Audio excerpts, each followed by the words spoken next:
इस उपाधि को बादशाह अकबर ने अपने माँ हमीदा बानो बेगम को दिया था। Hello friends, welcome back to my channel blog. So friends के सब आयु अच्छे बच्चे होंगे। सो फ्रेंड्स आज के इस ब्लॉग में मैं आपको बताने वाला हूँ हमीदा बानो बेगम यानी बादशाह अकबर के माँ के इतिहास। वीडियो देखने से पहले आप लोगों को छोटा सा रिक्वेस्ट है, प्लीज हमारे चैनल को सब्सक्राइब कीजिए। सब्सक्राइब करने से कोई पैसा नहीं लगता, फ्री में है, तो जाकर सब्सक्राइब कीजिए और साथ में फेसबुक के इस पर जाकर आप लोग फॉलो कीजिएगा। तो चलिए फ्रेंड्स वीडियो को करते हैं शुरू। मुगल सल्तनत यानी मुगल वंश की बात करें तो अकबर के बारे में बहुत ही लोग जानते होंगे, लेकिन बहुत कम लोग ऐसे होंगे जिन्हें इस बात की जानकारी होगी कि मुगल फैमिली में से कुछ महिला ऐसे भी थी जिनका नाम इतिहास के पन्नों में बड़े सम्मान से दर्ज किया गया है। इन महिला में से मुगल बादशाह हुमायूं की पत्नी और बादशाह अकबर की मां हमीदा बानो बेगम के नाम सबसे पहले लिया जा सकता है। बादशाह हुमायूं मुगल साम्राज्य का दूसरा शासक था। भारत में मुगल साम्राज्य का निभा रखने वाले बाबर के बेटे हुमायूं की जिंदगी में कई बुरे दौर आए। इन्हीं बुरी दौर में उनके प्रेम कहानी शुरू हुई।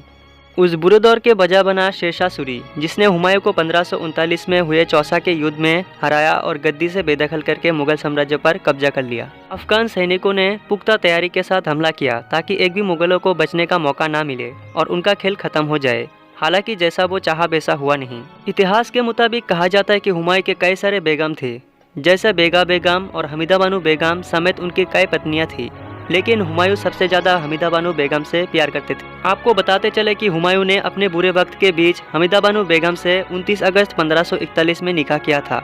हालांकि यह अभी तक साफ नहीं है कि हमीदा बानो बेगम हुमायूं की कौन सी नंबर की बेगम थी, लेकिन आपको बताते चले कि हमीदा बानो बेगम एक खूबसूरत और बेहद काबिल और विद्वान महिला थी। हमीदा बानो बेगम का जन्म 1527 में हुआ था। उन्हें पढ़ने लिखने का बहुत शौक था। उन्हें उस दौर के कविता में संग्रह का शौक था। उनके पास कई विषय का अलग अलग किताबें था। कहा जाता है उन्हें उस दौर के भारत यानी हिंदुस्तान के बारे में जानने में दिलचस्प थी। हमीदा बानो बेगम हिंदल यानी हुमायूं के छोटे भाई हिंदल मिर्जा के गुरु की बेटी थी और एक शिया मुस्लिम खानदान से ताल्लुक रखती थी।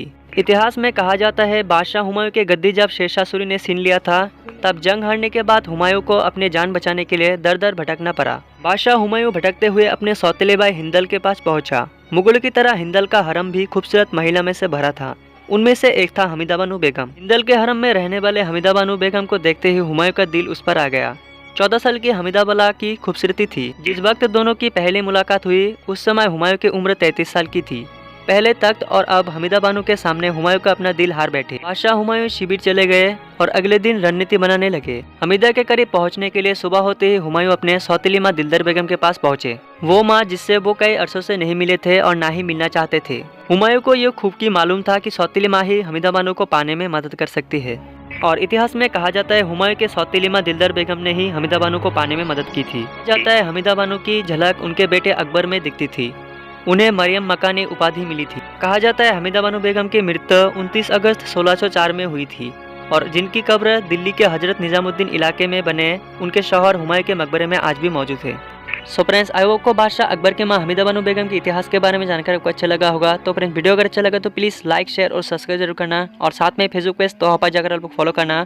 सो आज के लिए इतना ही, मिलते भी नेक्स्ट वीडियो में। तो तब तक के लिए ख्याल रखिए अपना।